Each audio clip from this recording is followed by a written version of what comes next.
Everybody hates disco. Disco Inferno, that is. If you like disco music, I'm not going to judge you, but I don't see how anybody could like Disco Inferno, the wrestler or the person. I'm John Ritlin with a retro review of WCW Thunder from August 22nd, 2000. From Tulsa, Oklahoma, where the bad booking comes sweeping down the plains, and away Russo goes in about 2 months. Thank fucking God. He never deserved one dime from WCW or WWE because he was a goddamn idiot and a goddamn loser. And I'm still convinced those aren't his kids. I'm going to keep harping on Vince Russo because he fucking deserves it for what he did to pro wrestling. This Thunder episode was not as good as the previous weeks. Now, that wasn't necessarily a good one, but the storyline cohesion was sort of there.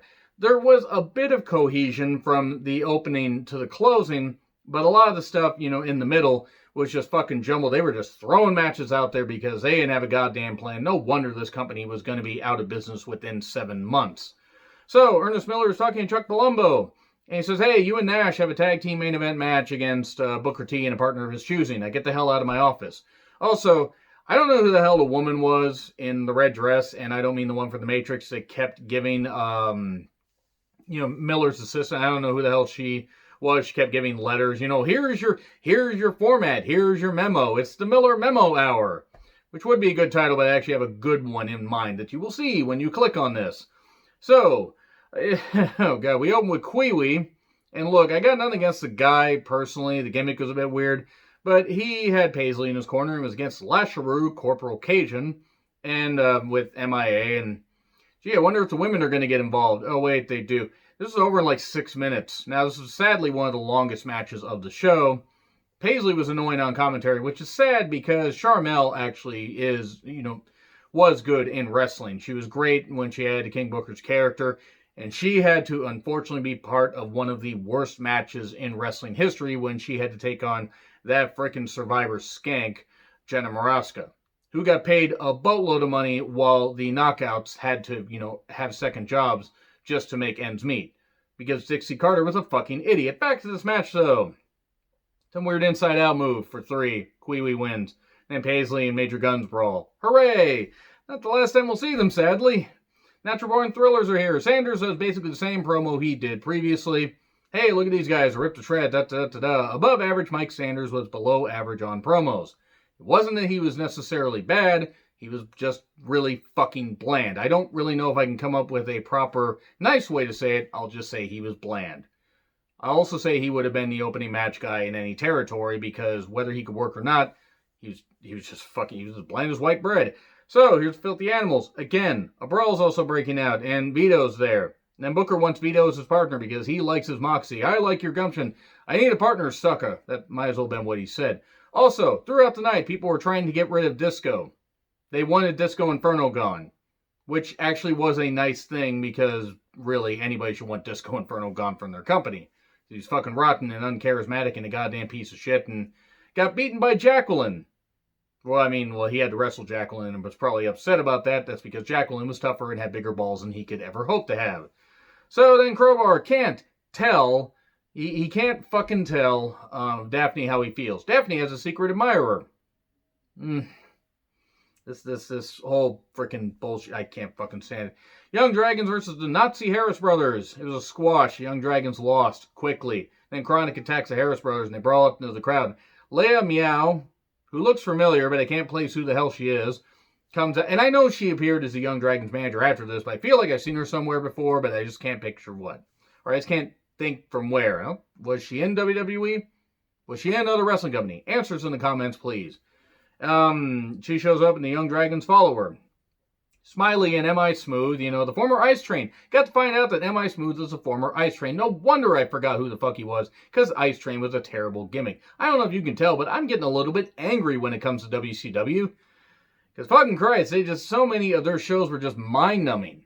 Like, everything was just hodgepodge bullshit. Any of the stories they tried to have, a lot of them weren't very good. Like, 85% of them were basic and bullshit and went on too long.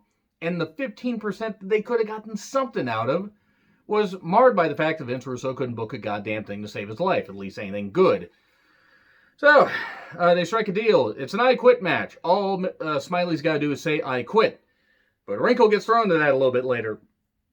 And then Skipper tries to basically plant seeds among, oh, Mike also made a deal and he's going to screw over Hugh Morris.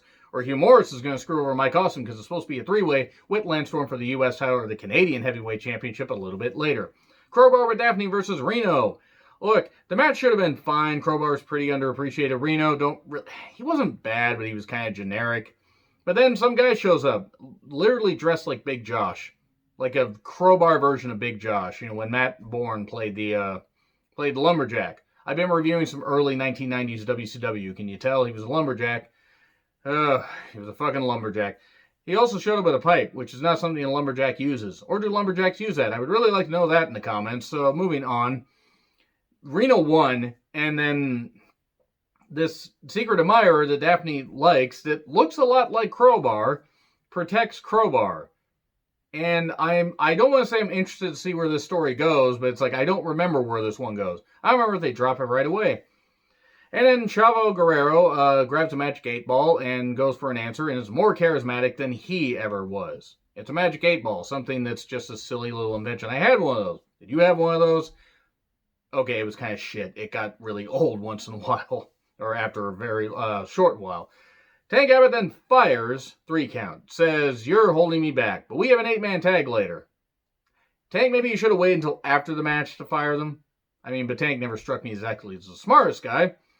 So then Mike Tenay interviews Madeja, who looks like she's on some cheap porn set. They did not really spare much expense or any expense for this. It was like a discount Motel 6. Nothing against anybody that works at Motel 6s. But fucking hell, this was a really cheap dive hotel. And she's in a neck brace, but she's in like her sleep gear. It's like she's ready to pose for a lingerie catalog. And nothing wrong with that. Earn your money however you want. But why the fuck was she dressed up like that if she's in a neck brace? Because Goldberg laid her out with a jackhammer through the table, recently on Nitro. Mike Tenay also got incredibly sexist during this, which I sort of found amusing at first because it was so unlike Mike Tenay, or at least unlike his on-screen character.